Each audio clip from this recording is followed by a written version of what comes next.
Laudetur Jesus Christus. Praised be Jesus Christ, and welcome to this live broadcast. We're coming to you from St. Peter's Square, and our Holy Father will be coming to that window we see up at the top right corner of the Apostolic Palace in just a few moments to provide us with the reflection on today's Gospel for the third Sunday of Easter, and to pray the traditional Easter invocation to Our Lady, the Regina Coeli. I'd like to take the opportunity to welcome all of you who are joining us for this live broadcast. We have some of you tuning in through our very own Vatican Media channels, the Vatican Audio Live Events app, or the Radio Vaticano app.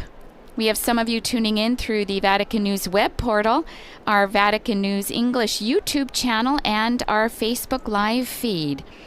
And to those of you tuning in through our media partners, a warm welcome to you as well. Some of you tuning in through TV, through Catholic TV, Catholic Faith Network, Shalom World Television Networks, Salt and Light TV, EWTN, Shalom TV, and at Madarshan TV. But we also have radio listeners out there as well. Thank you to you for joining us, some of you through Radio Maria in England, and others through Luminous Radio. And here we are with thousands who have come this rainy morning in order to hear the words of our Holy Father, many of them probably coming from Slovakia. There were about 25 pilgrims who came to Rome from Slovakia and met with Pope Francis in the Paul VI Hall yesterday. And in greeting the pilgrims, our Holy Father spurred them to continue to cultivate the richness of diversity of Slovakian society, he said, which can be found in the local church. He also recalled his visit to Slovakia and said that when I came to see you, I wanted to encourage you to walk the path of encounter all together, young people, families, the elderly, the different communities that have historically been a part of your society. And he went on to commend an aspect of Slovakian culture of hospitality and solidarity, symbolized by the Slavic custom of offering bread and salt to visitors as a sign of welcome, he said, which has proved itself once again in the tragic context of the ongoing war in Ukraine. As we know, many Ukrainians also finding welcome and hospitality in Slovakia. And as of yesterday, the church has a new blessed, Armida Barelli, who was a secular Franciscan and lived in Italy between 1882 and 1952. She was the co-founder of the Secular Institute of the Missionaries of the Kingship of Christ, together with Father Agostino Gemelli. Both of them sought to promote the gospel through education. And as we know, Agostino Gemelli, founding the university in Milan, a Catholic university, which the medical school here in Rome at Gemelli Hospital, which also serves the Pope. The curtain has now been drawn back, and Pope Francis now coming to the window.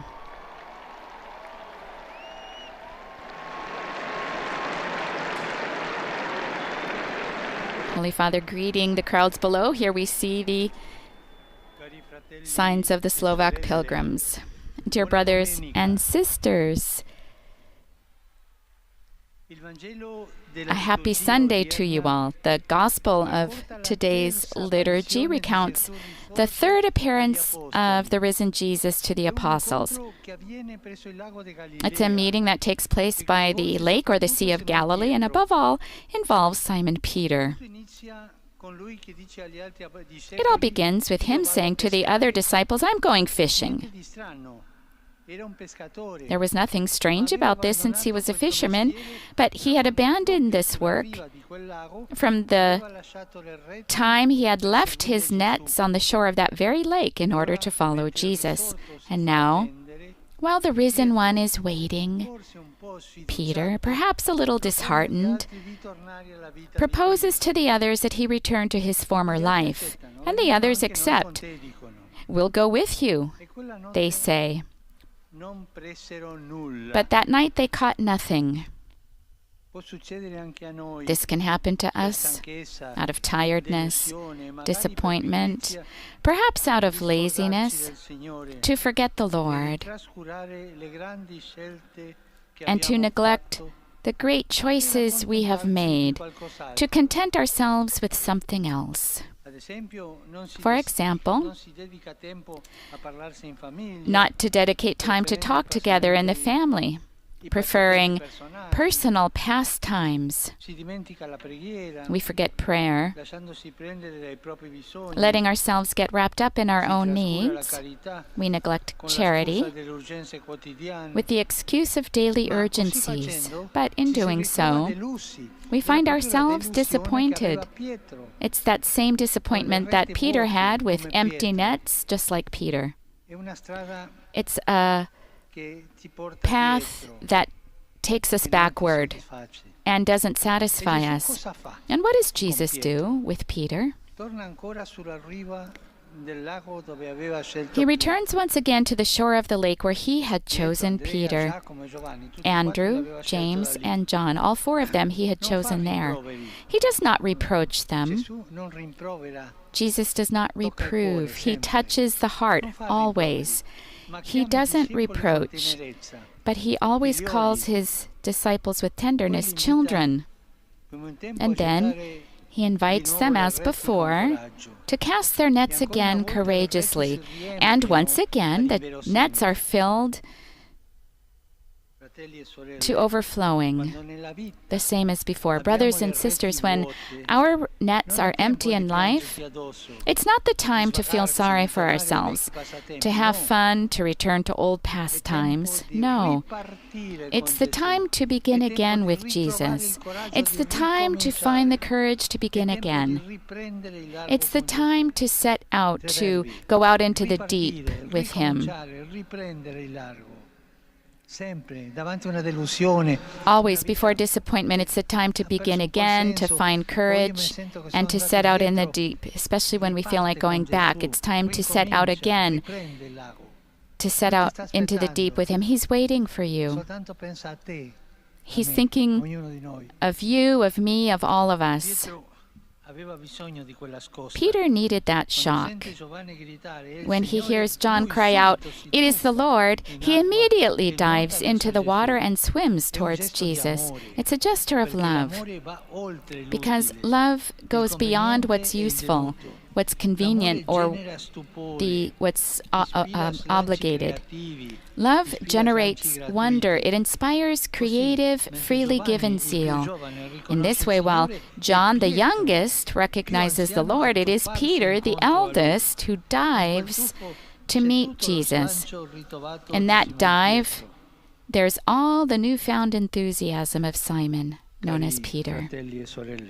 Dear brothers and sisters, today, the risen Christ invites us to a new impetus, to each one of us.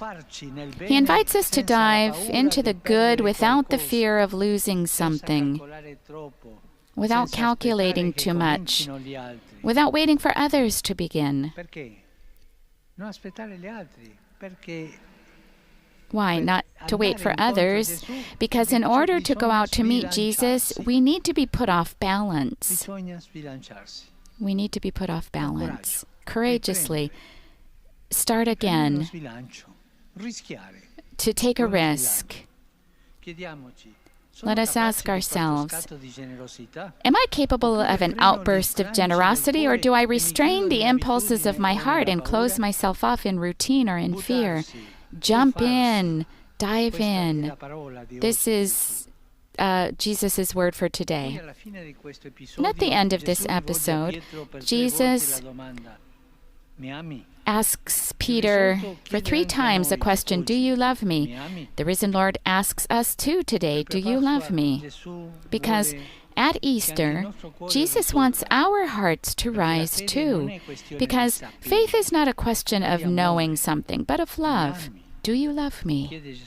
Jesus asks you, to you and to me who have empty nets and so many times we're afraid to start out again. To you and me and all of us who have not the courage to dive in, and perhaps we've lost momentum. Do you love me? Jesus asks. From then on, Peter stopped fishing forever and dedicated himself to the service of God and to his brothers and sisters to the point of giving his life here where we find ourselves now. And we turn to Our Lady, who readily said yes to the Lord to help us rediscover the impulse to do good. Resurrexit sic ut dixit, alleluia. Ora pro nobis Deum, alleluia. Gaude letare Virgo Maria, alleluia. Quia surrexit Dominus vere, alleluia. Deus, qui per resurrezione Filii Tui Domini Jesu Christi, mundum letificare dignatus es, presta quesumus, ut per eius genitricem Virgine Mariam, perpetue capiamus gaudia vitae, per Christum Dominum nostrum. Amen. Gloria Patri et Filio et Spiritui Sancto. Sic ut erat in principio et nunc et semper et in saecula saeculorum. Amen. Gloria Patri et Filio et Spiritui Sancto. Sic ut erat in principio et nunc et semper et in saecula saeculorum. Amen. Gloria Patri et Filio et Spiritui Sancto. Sic ut erat in principio et nunc et semper et in saecula saeculorum. Amen. Pro fidelibus defuntis, requiem aeternam dona eis Domine. Et lux perpetua lucea Teis. Requiescant in pace. Amen. Sit nomen Domini benedictum. Ex hoc nunc et usque in saeculum. Aiutorium nostrum in nomine Domini. Qui fecit caelum et terram. Benedicat vos, omnipotens Deus, Pater, Filii, Spiritus Sancti. Amen. You see the banners and people are carrying, people from the United States, from Slovakia. Dear brothers and sisters, yesterday in Milan,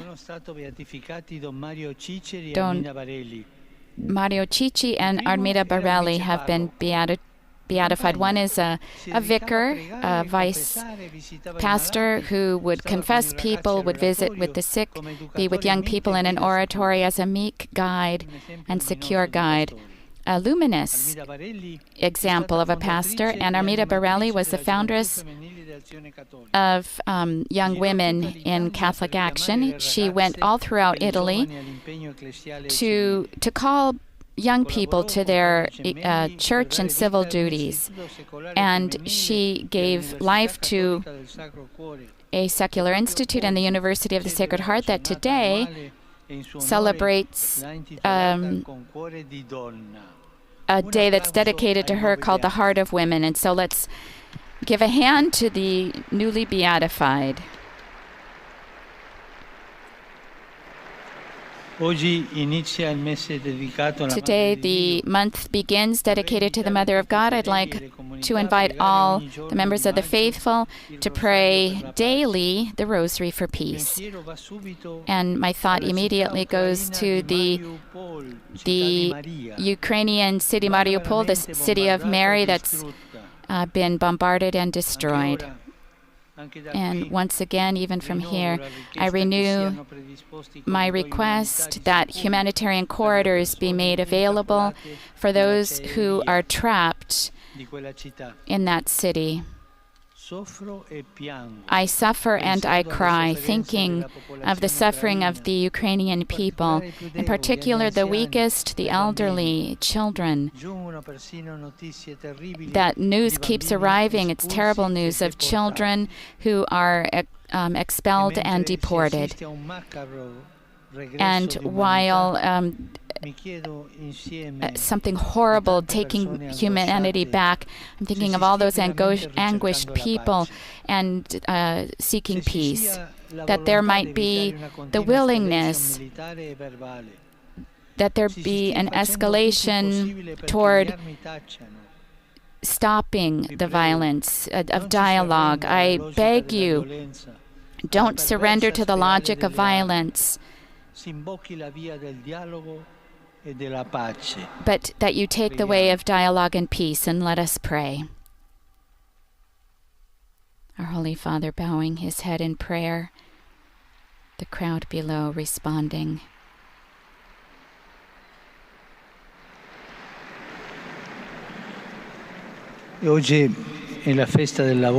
Today is the day for work,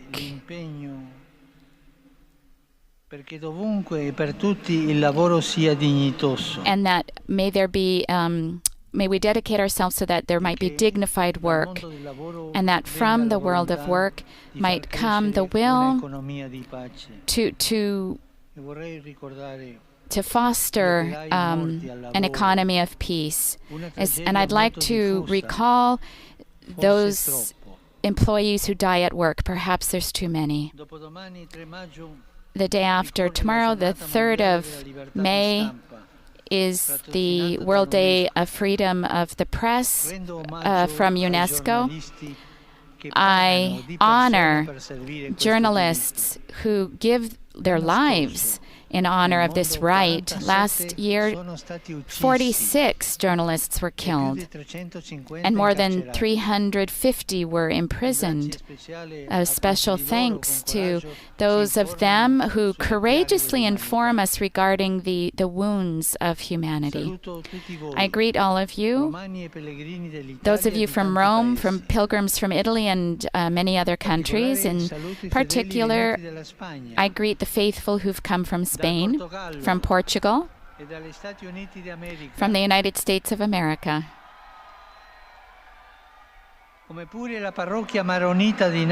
Also, the Maronite parish from Nazareth and St. Rita in Warsaw. I greet he's greeting some students, and it sounded like a choir. A special thought, the Onlus Meter, who for many years fight against he also greets those belonging to the Immaculata. Don't forget to pray for me. Enjoy your lunch, and we'll see each other again. The usual ending of our Holy Father to this weekly appointment with the faithful from Rome and around the world. And this now ends the live broadcast of the recitation of the Regina Coeli with Pope Francis in St. Peter's Square on this 3rd Sunday of Ordinary Time. We invite you to visit the Vatican News web portal, our Facebook page, Instagram, Twitter, and YouTube accounts, where you'll find coverage of today's Regina Coeli, as well as other Vatican and world news. We'll be back again live on Wednesday around 9 o'clock in the morning Rome time, when the Holy Father will lead the general audience here in Rome.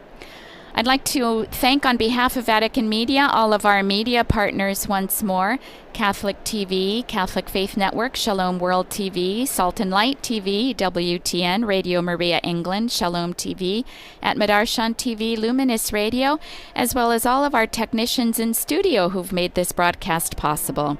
I'm Sister Bernadette, and I'd like to wish you all a beautiful, blessed, and holy Easter Sunday, the 3rd Sunday of Easter. Laudetur Jesus Christus. Praised be Jesus Christ.